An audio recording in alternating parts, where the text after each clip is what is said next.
So this is the Rapunzel Tower, and it's a little bit different to the normal sort of houses that we go and film and document.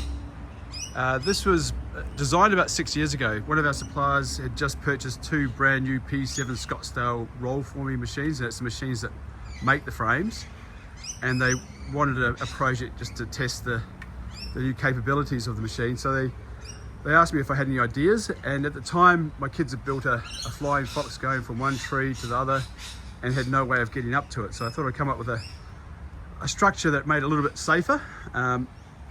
Ironically, the flying fox is broken and gone and been dismantled, but the Rapunzel Tower has just been renovated.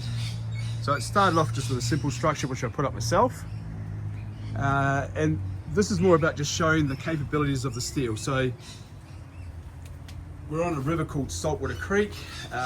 This has been up in the elements, exposed for over 6 years, and you can see there's no corrosion, no rust.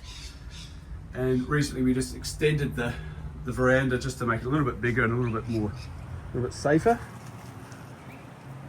But you can see, after 6 years, it's still perfectly straight, square and flush.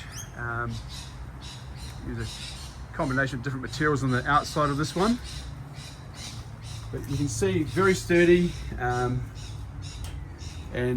certainly built to last. If we built this out of timber, there's no way it'd still be standing. But yeah, not a typical sort of kit home, and certainly the smallest structure we've ever built. But it certainly gives an indication of what can be created with the steel frames and how versatile they can be.